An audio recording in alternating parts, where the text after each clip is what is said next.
هداه إلى يوم القيامة أما بعد. Yang kami hormati manajemen PT PGE area Kamojang yang semoga senantiasa dirahmati dan dijaga oleh Allah Azza wa Jalla. Para hadirin, para hadirat dan juga segenap pendengar serta pemirsa rahimani wa rahimakumullah. Karir atau keluarga? Kok di karir atau keluarga?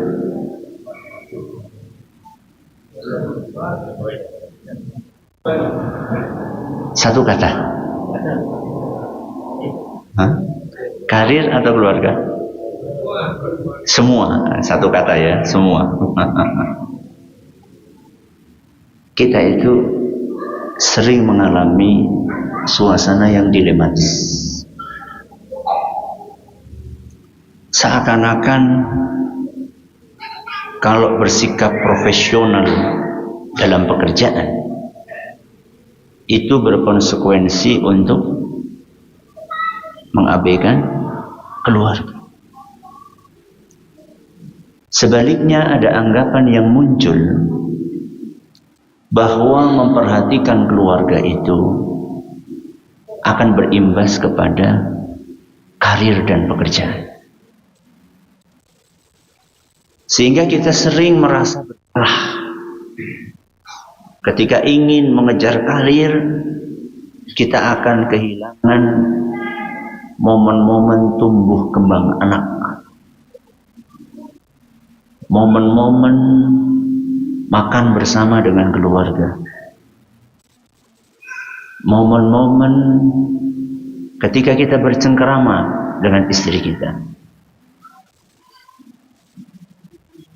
Sebaliknya, ada sebagian orang berpikir, wah nanti kalau saya fokus mendidik anak, fokus mengurus istri, kapan karir saya akan naik? Seakan-akan antara dua hal ini, bekerja mencari nafkah dengan memperhatikan keharmonisan dalam rumah tangga, seakan-akan inilah dua hal yang tidak mungkin berjalan bersama. Seakan-akan keseimbangan itu tidak ada dan tidak mungkin dilaksanakan. Ibu, kalau mau ngobrol nanti ya Bu ya. Nah, sekarang dengerin kajian dulu. Insya Allah ada waktunya untuk ngobrol. Sampai mana tadi? Sampai jangan ngobrol. Nah. Sampai mana tadi? Bahwa tidak mungkin kita seimbang. Kalau kita fokus kepada pekerjaan, maka itu akan berimbas kepada keluarga. Kalau kita fokus kepada keluarga, maka akan berimbas kepada pekerjaan. Apakah memang seperti itu? Jawabannya tidak. Agama kita adalah agama yang sempurna. Dan salah satu ciri khas agama kita adalah keseimbangan. Tadi malam kita sudah bahas ya. Akan tetapi hari ini kita akan lebih fokus untuk mengkaji bagaimana menyeimbangkan antara urusan pekerjaan dengan urusan keluarga. Itu yang akan kita bahas. Seimbang antara mengurus pekerjaan dengan mengurus keluarga? Jawabannya apakah mungkin? Jawabannya mungkin. Sudah ketemu jawabannya ya. Selesai pengajian. Setuju? Enggak setuju. Siang-siang itu waktu ini Enggak. Terus terang aja, siang itu identik panas, cuman karena di sini untuk mungkin kita bersikap seimbang antara saja dengan syarat kita berpegang dengan prinsip-prinsip berikut ini. Sekurang-kurangnya ada 5 prinsip.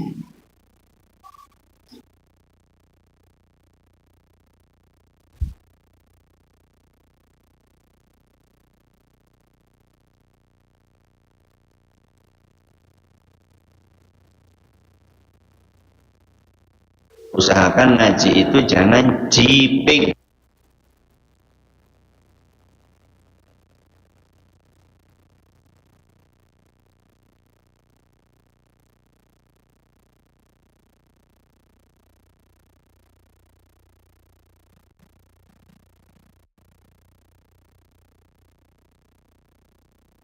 Metu kelalen.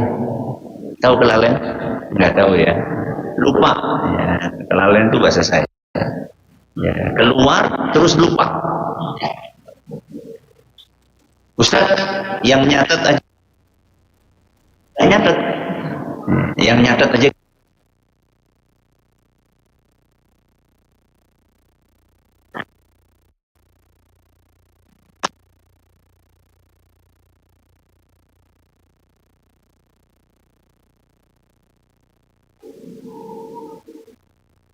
Apa prinsip yang pertama?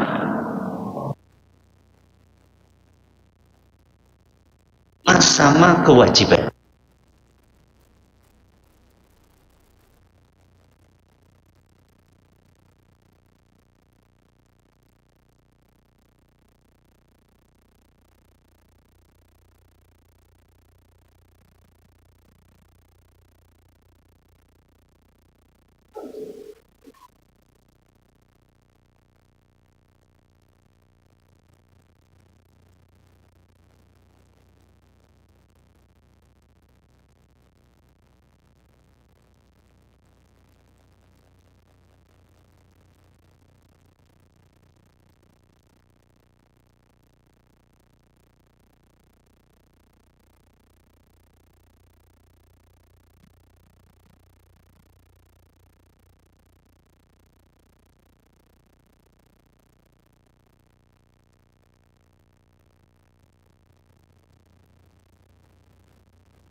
Apa dalilnya, Ustaz?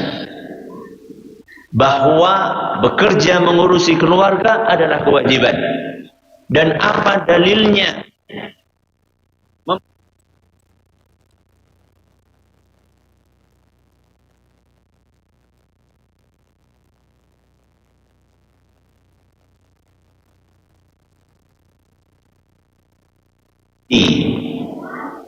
Dan kata beliau,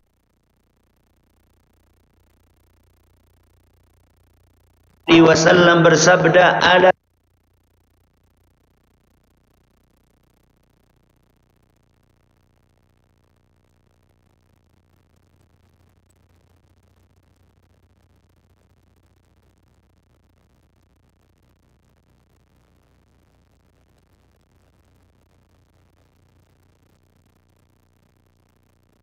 ibu punya kewajiban yang harus ditunaikan kepada siapa?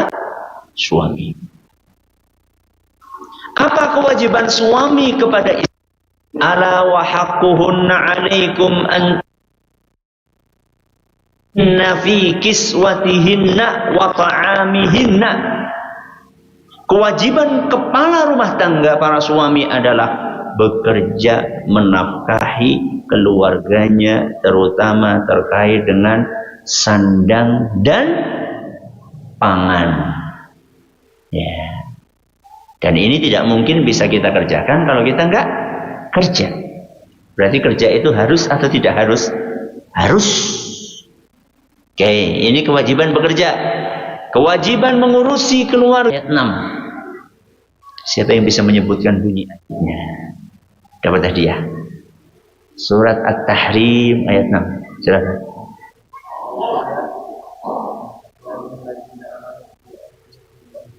Masya Allah, barakallah. Silakan. Masya Allah. Ayat yang familiar buat kita semua. Ya ayyuhalladzina amanu qu anfusakum wa ahlikum nar. Wahai orang-orang yang beriman, jagalah diri kalian dan keluarga kalian dari api neraka. Pertanyaannya, bagaimana cara kita menjaga keluarga dari api neraka? Caranya adalah seperti apa yang dituturkan oleh Ali bin Abi Thalib radhiyallahu anhu, allimuhum addibuhum. Didik mereka, ajari mereka. Berarti tugas kita sebagai seorang suami, dan ini akan kita pertanggungjawabkan di hadapan Allah. Oke? Selesai prinsip yang pertama. Kita ulangi. Apa prinsip yang pertama? Pahami bahwa keduanya sama-sama kewajiban. Prinsip yang kedua, pahami bahwa antara kewajiban itu saling mendukung. Kita ulangi, apa yang kedua? Pahami bahwa antara kewajiban itu saling mendukung.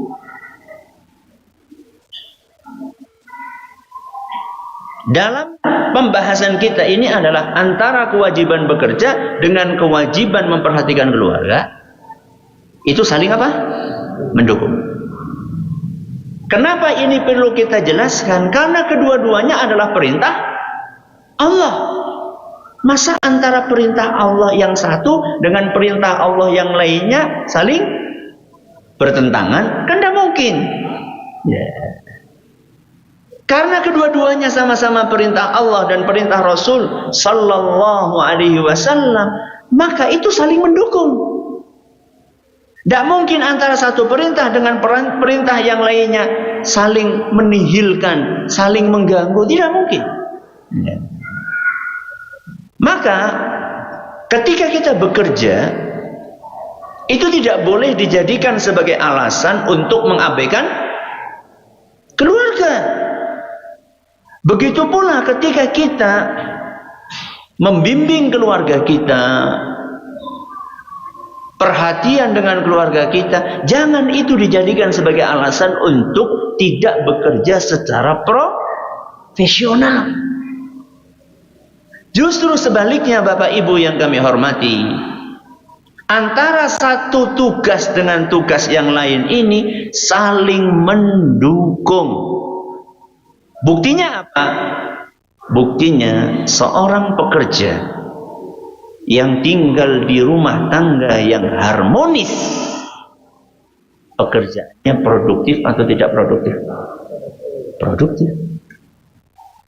Jadi kalau bapak-bapak ini hubungannya harmonis sama keluarganya, di kantor tambah produktif. Kebalikannya apa? Kalau ada konflik dengan keluarga, apa yang terjadi? Mumet, pusing, gak bisa bekerja dengan maksimal. Berarti rumah tangga yang harmonis itu akan mendukung pekerjaan kita. Sebaliknya, kalau kita bekerja dengan profesional sehingga kita mendapatkan gaji secara halal, maka gaji yang kita berikan kepada anak dan istri kita akan membuat rumah tangga kita harmonis. Kenapa? Karena gaji itu mendatangkan keberkahan. Makanya kalau misalnya kita punya konflik dalam rumah tangga kita, istri susah diomongin, anak susah diajarin, atur. Jangan-jangan uang yang kita berikan kepada siapa? Keluarga. Adalah uang yang diragukan apanya? Kehalalannya. Maka Bapak Ibu yang kami hormati, bekerja secara profesional itu akan mendukung keharmonisan di dalam rumah tangga. Kenapa? Karena ketika kita bekerja secara profesional, uang yang kita dapatkan itu adalah uang yang halal. Dan uang yang halal ketika kita nafkahkan kepada istri dan anak-anak kita akan mendatangkan keberkahan. Dan salah satu tanda keberkahan itu adalah anak dan istri kita lembut hatinya, mudah untuk dinasehati.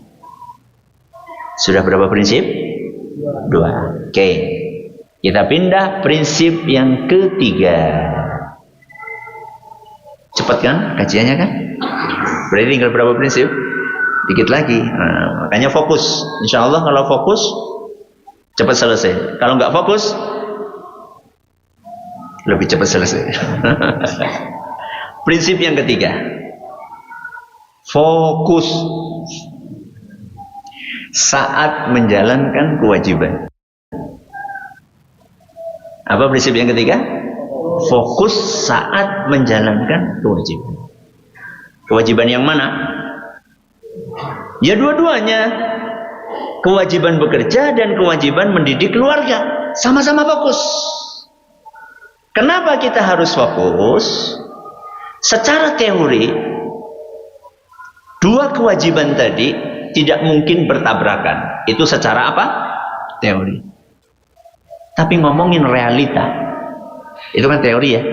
Ngomongin realita, pernah nggak gara-gara pekerjaan kantor yang belum selesai dibawa ke rumah bikin ribut sama keluarga?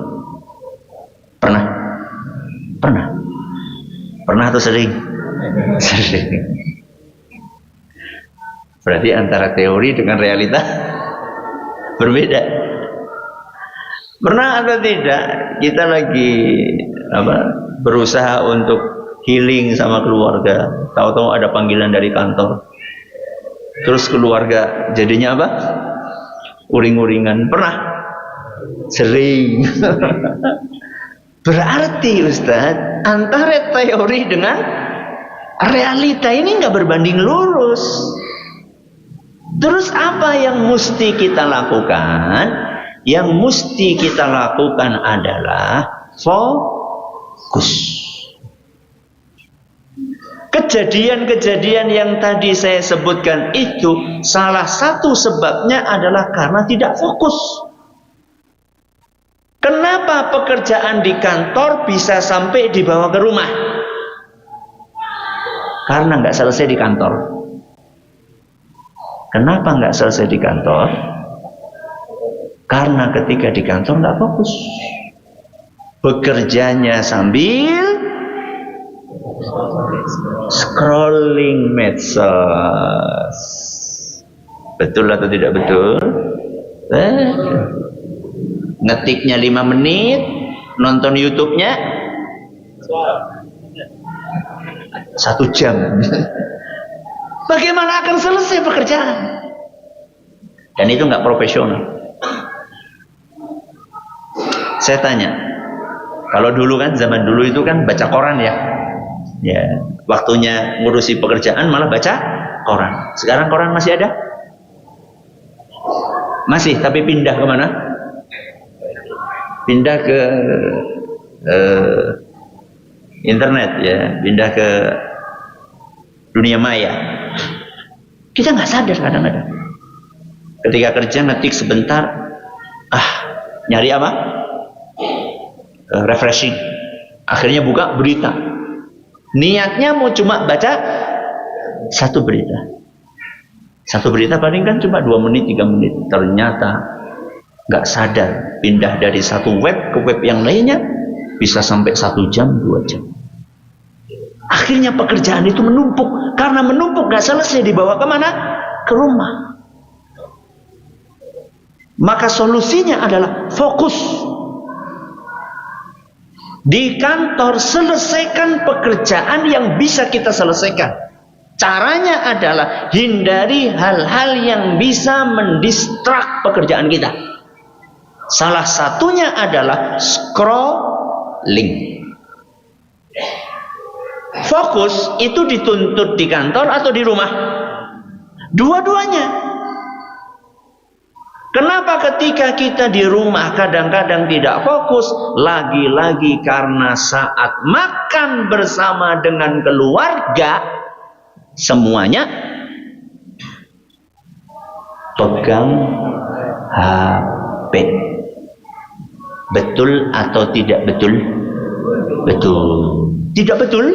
Ya memang itu tidak betul, tapi faktanya itu terjadi. Subhanallah. Rasulullah SAW, beliau pernah pakai cincin. Pakai apa? Cincin.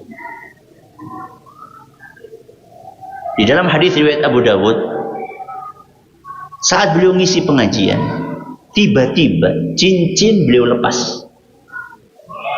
Tiba-tiba cincin beliau lepas. Kenapa kok beliau mendadak melepas cincinnya?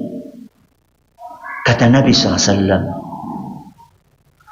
syughiltu ankum minal yaum. Sejak saya memakai cincin ini, saya nggak bisa fokus untuk ngisi pengajian buat kalian, wahai para sahabat. Ilaikum nadhrah wa ilaihi nadhrah. Fokus saya terpecah. Kadang-kadang saya ngelihat kalian, kadang-kadang saya ngelihat cincin saya. Maka mulai hari ini saya akan lepas cincin ini supaya saya bisa fokus kepada kalian. Lihat bagaimana Nabi SAW menghargai para sahabat. Saya tanya sama jamaah sekalian, antara cincin dengan gadget lebih mengganggu fokus yang mana? Gadget.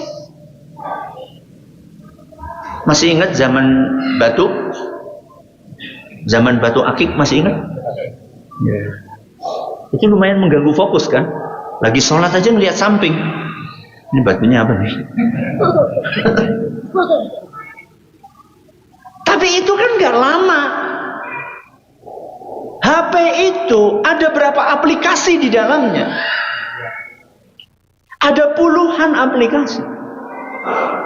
Yang itu sering sekali mengganggu fokus kita dengan rumah tangga kita, dengan istri kita, dengan suami kita. Maka harus ada keputusan berani kalau kita ingin rumah tangga kita harmonis. Apa keputusan berani itu?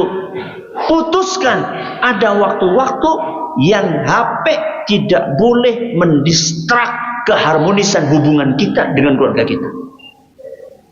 HP tidak boleh mengganggu keharmonisan waktu makan misalnya. Bung Hatta. Siapa? Bung Hatta. Tahu Bung Hatta? Salah satu proklamator kita. Diceritakan oleh putrinya, setiap makan bersama dengan keluarganya, Bung Hatta selalu menggunakan pakaian resmi. Pakaian resmi berarti pakai apa? Pakai jas. Untuk apa coba? Untuk menghargai keluarganya. Tapi intinya bukan di jasnya ya. Habis ini yang belum punya jas terus beli apa? Jas. Bukan itu intinya. Intinya adalah bagaimana kita menghargai keluarga kita. Itu intinya. Jadi Bung Hatta mencontohkan kepada kita bahwa yang namanya penghargaan itu bukan hanya kepada pejabat, tapi penghargaan itu kepada keluarga. Dan itu yang pudar di dalam rumah tangga kita.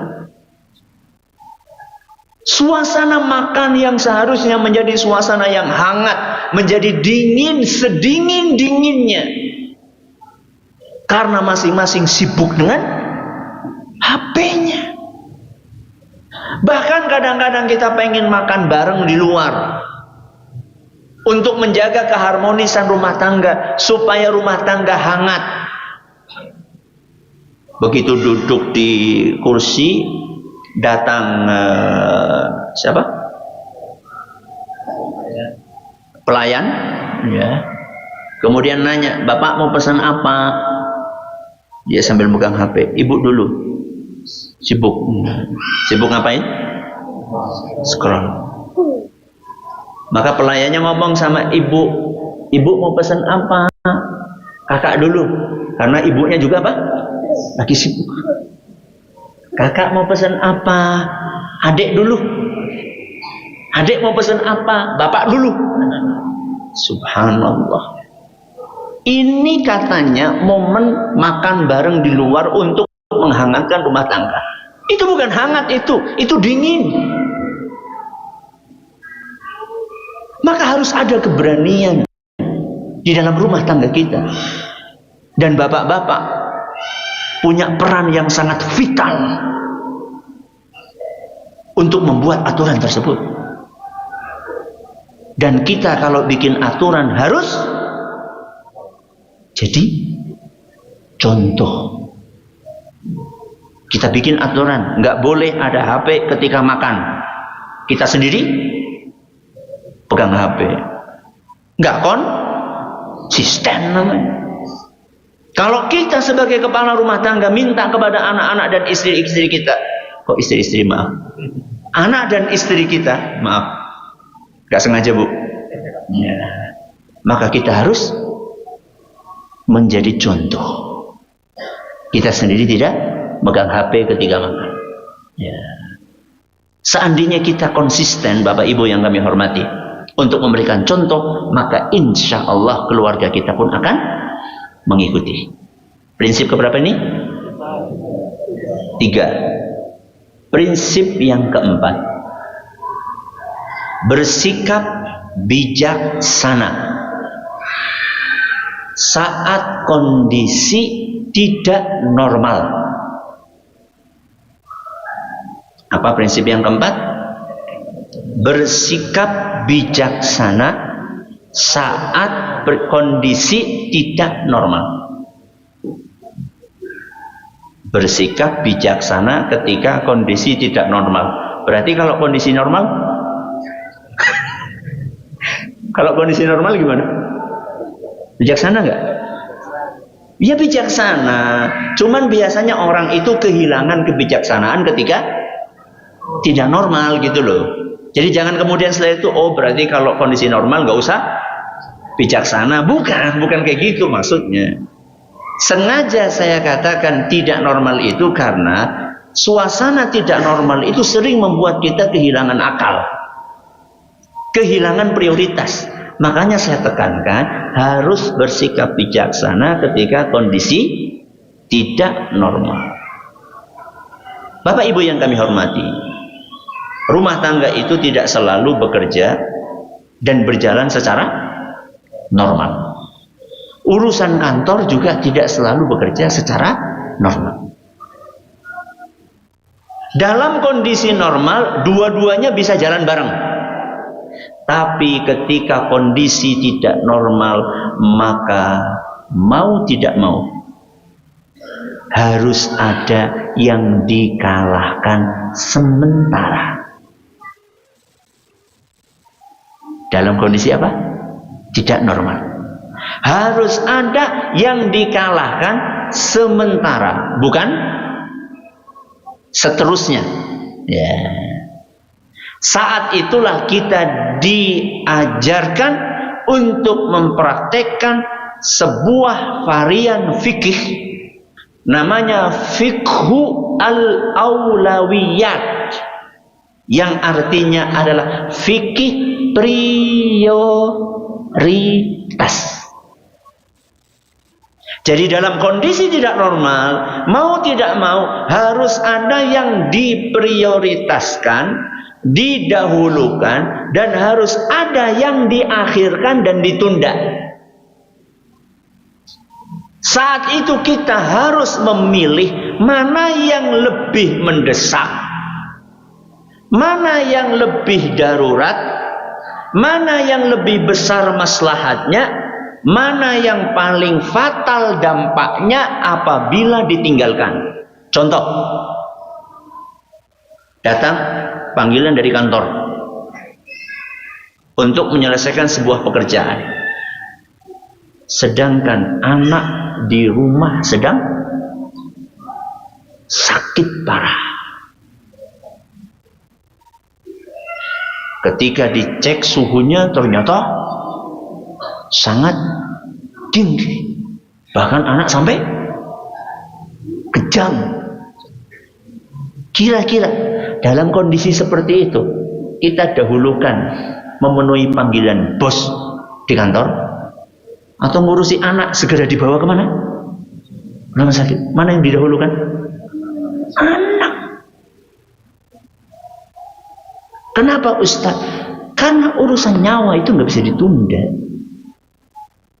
Pekerjaan di kantor masih bisa ditunda atau didelegasikan kepada orang lain. Ini yang namanya bersikap bijak ketika kondisi apa? Tidak normal. Kita harus punya skala prioritas. Apakah itu hanya terjadi di dalam rumah? Enggak, termasuk di kantor juga demikian. Kadang-kadang ada suasana di kantor yang menuntut kita untuk segera menangani kondisi tersebut karena ini kritis.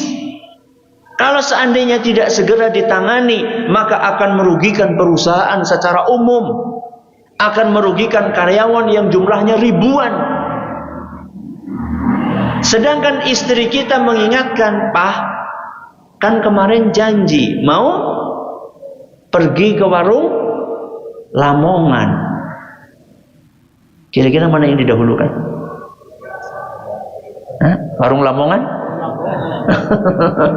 Yang didahulukan urusan kantor. Kenapa? Karena ini terkait urusan maslahat orang banyak. Tapi, ada tapinya nih. Ya. Supaya itu tidak menimbulkan masalah besar, maka kita harus pintar-pintar berkomunikasi. Dengan pihak kantor atau dengan keluarga? Dengan dua-duanya. Ketika anak kita sakit parah, maka kita harus jujur kepada pihak kantor. Mohon maaf sekali Pak, anak kami kondisinya kayak gini. Kami harus segera membawa anak kami ke rumah sakit. Kalau enggak, khawatirnya nyawa akan terancam. Mohon kami diberikan keringanan. Dan insya Allah kami akan selesaikan tugas nanti setelah anak kami kondisinya normal. Kira-kira bos yang bijak itu akan memberikan izin atau tidak? Akan ngasih. Wong dia juga punya anak, dia juga punya istri. Mungkin istrinya juga pernah mau melahirkan, ya. Dan harus pekerjaan kantor sementara diabaikan untuk ngurusi istrinya mau melahirkan. Itu sangat manusiawi. Begitu pula kita harus berkomunikasi dengan baik terhadap keluarga kita. Kita harus jujur. Ketika istri kita, loh katanya kemarin janji mau makan di luar, sekarang kamu nggak menepati janji, mohon maaf sekali. Ini ada pekerjaan yang mendesak. Tapi aku janji, insya Allah besok aku akan tebus. Ya, tebusnya gimana? Warung Lamongan 2 sekaligus. Ya. Supaya apa? Marem. Ya. Oke, ini yang keberapa ini? Yang keempat. Yang terakhir, prinsip kelima, harus ada pembagian tugas antara suami dan istri. Apa yang kelima? Harus ada pembagian tugas antara suami dan istri. Sering terjadi pengabaian anak karena dua-duanya. Siapa dua-duanya? Suami dan istri sama-sama sibuk ngapain? Kerja. Sehingga anak dititipkan kepada orang tua. Yang lebih parah, anak dititipkan kepada tetangga. Padahal tetangganya nggak tahu bagaimana kesolihannya, apa yang dia lakukan ketika dia di rumah. Akhirnya begitu anak kita diambil dari rumah tetangga, pulang-pulang bawa kosa kata baru. Apa kosa kata barunya? Subhanallah, alhamdulillah, wa la ilaha illallah, Allahu akbar. Begitu? Sip kalau kayak gitu. Masalahnya yang pulang-pulang itu kosakatanya adalah kata-kata yang kasar, kata-kata yang jorok. Coba bayangin. Kita bekerja untuk siapa? Menafkahi anak dan istri. Untuk perkembangan mereka. Di waktu yang sama gara-gara terlalu sibuk bekerja, akhirnya anak kita malah rusak. Maka harus ada pembagian apa tadi? Tugas. Secara umum tugasnya suami adalah bekerja. Adapun tugas istri adalah mendidik anak. Ibu-ibu, mendidik anak itu pekerjaan yang mulia atau pekerjaan yang hina? Bu, mulia atau hina? Mulia. Ada sebagian wanita, wah, ditanya sama temennya, kamu aktivitasnya apa? Ibu rumah tangga. Malu untuk mengucapkan apa? Ibu rumah tangga. Kenapa malu? Kenapa malu untuk mengatakan bahwa saya ibu rumah tangga? Masa kamu itu tamatan S1, S2, S3 cuma ngapain? Ngurusi rumah tangga. Loh, saya tanya sama ibu-ibu sekalian, yang lebih berhak untuk menikmati ilmu yang ibu miliki, orang lain atau anak sendiri? Hah? Orang lain atau anak sendiri? Anak sendiri. Anak sendiri itu lebih berhak untuk menikmati ilmu yang dimiliki oleh ibunya. Coba bayangin, seorang ibu yang gelarnya S3, doktor. Ilmunya dinikmati oleh sekian banyak mahasiswa, sedangkan anaknya sendiri diajari oleh ART yang cuma tamatan SD. Mana prioritasnya? Ya tapi kan cuma ngajarin anak, subhanallah, cuma. Saya tanya Bapak Ibu yang kami hormati, ketika kita meninggal dunia, yang akan membaca doa Allahumma gfirli wa liwalidayya warhamhuma, itu mahasiswa atau anak? Anak. Yang akan rutin berziarah kubur mendoakan kita, siapa? Mahasiswa atau anak? Anak.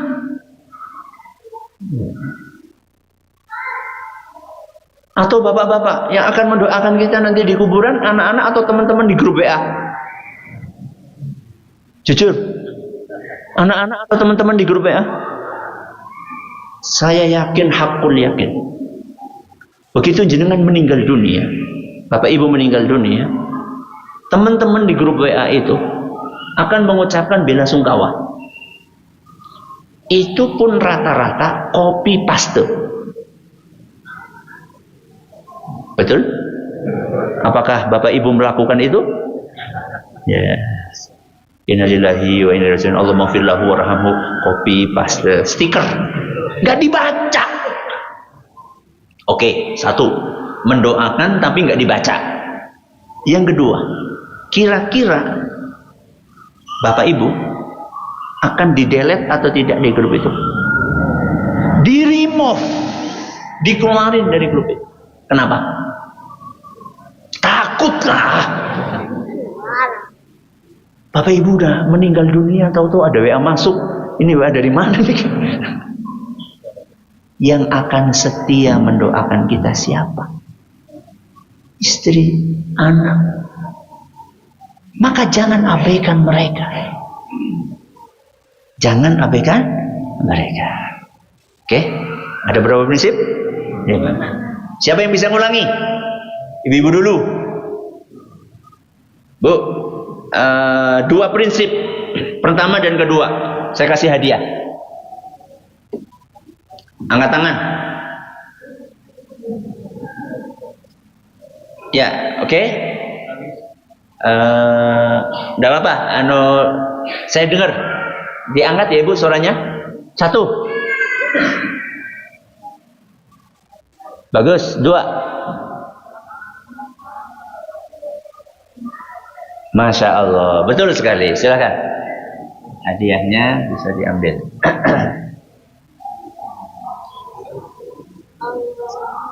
Pertanyaan untuk ikhwan. Ikhwan itu berarti termasuk bapak-bapak dan anak-anak. Ya, jadi nggak cuma bapak-bapak aja. Pertanyaan untuk ikhwan, sebutkan prinsip ketiga. Fokus dalam menjalankan kewajiban. Sini. Masya Allah. Ini walaupun belum berumah tangga. Masya Allah. Sebutkan prinsip keempat. Silakan. Masya Allah. Kalau kondisinya normal? Kenapa saya tekankan kondisi tidak normal? Karena biasanya kalau kondisi tidak normal, kita sulit untuk bijaksana. Barakallahu fiik. Sudah tinggal 1 ya. Sebutkan prinsip kelima. Silakan. Masya Allah. Barakallahu fiik. Silakan. Masya Allah. Barakallahu. Tinggal terakhir. Pertanyaannya adalah, fikih apakah yang harus kita terapkan dalam kondisi tidak normal? Barakallahu fiik. Silahkan. Masya Allah, Masya Allah. Alhamdulillah selesai kajian kita siang hari ini. Kita akhiri. Iya? Nggak ada pertanyaan? Iya? Nggak ada pertanyaan? Ada? Oh ya. Ada pertanyaan. Dari ibu-ibu dulu ada pertanyaan tentang Mas.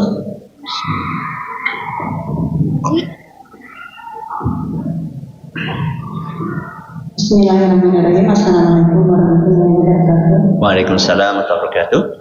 Ustaz, setiap orang tentunya ingin bahagia baik di dunia maupun akhirat. Namun terkadang di tengah jalan kita menemukan kesedihan. Bahkan di dalam satu doa kita dianjurkan untuk berlindung dari malas, dari kesedihan. Yang ingin saya tanyakan, ada apa dengan kesedihan? Sedangkan dalam kehidupan sehari-hari kita terkadang kehilangan, terkadang kecewa dengan apa yang tidak kita inginkan. Saja. Assalamualaikum warahmatullahi wabarakatuh. Waalaikumsalam warahmatullahi wabarakatuh. Mengapa Allah menakdirkan ada kesedihan? Kesedihan karena kehilangan sesuatu, kesedihan karena gagal mendapatkan sesuatu. Salah satu ulama kita, kalau nggak salah Syekhul Islam Ibnu Taimiyah atau Imam Ibnu Qayyim, beliau menyampaikan, Allah menakdirkan adanya kesedihan di dunia supaya kita tidak terlalu merasa nyaman di dunia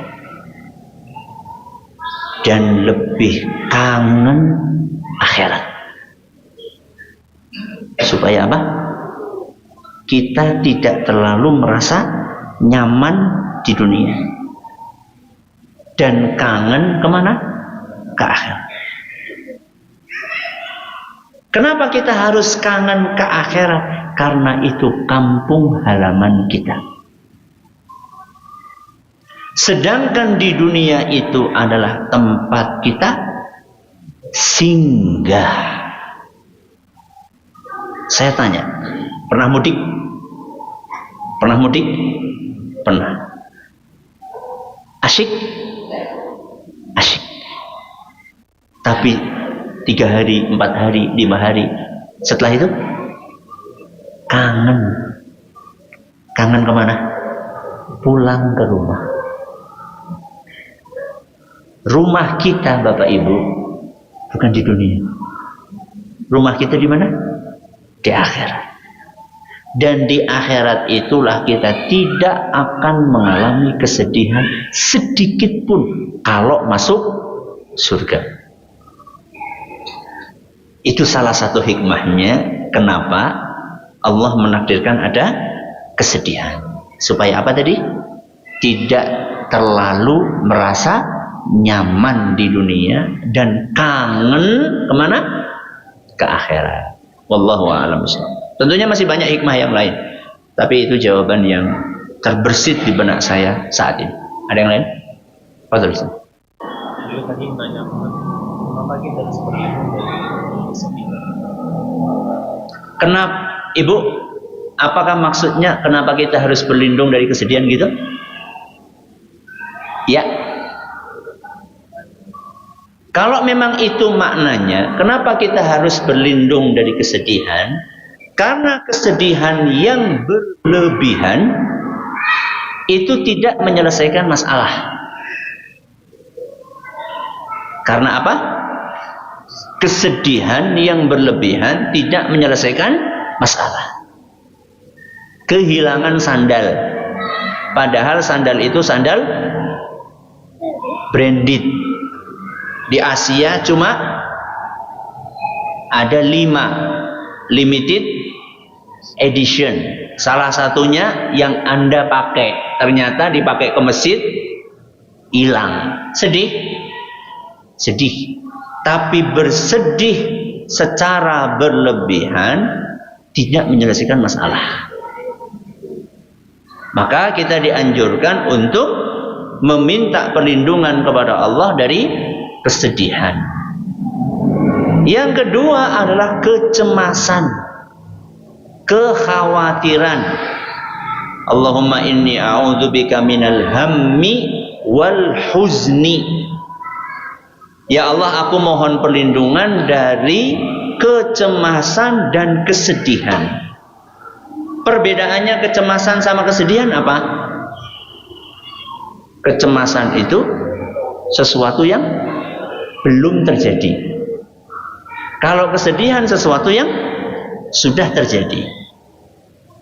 Kesedihan sudah kita contohkan tadi, pergi ke masjid, sandal hilang. Kalau cemas, berangkat ya, berangkat enggak, nanti kalau berangkat sandalnya hilang. Itu belum terjadi. Akhirnya enggak jadi berangkat. Gara-gara kecemasan. Ini juga sama-sama berdampak negatif untuk kehidupan kita. Baik, ada yang lain?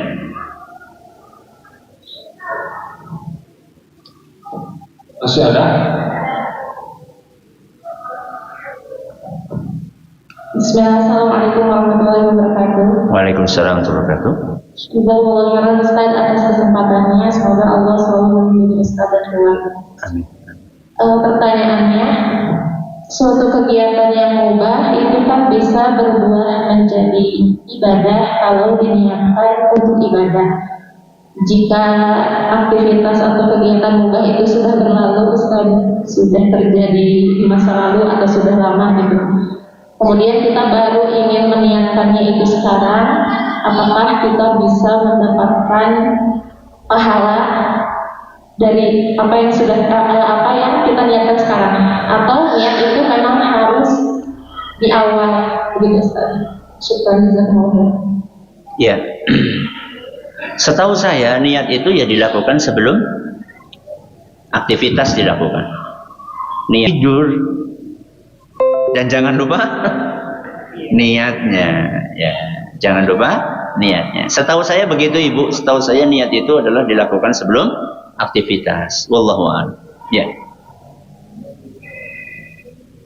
Cukup ya? Satu lagi buat Oh ya, silakan. Silakan kami masukkan. Silakan. Kita berbuat niat Bismillah. Terus kalau saya bertanya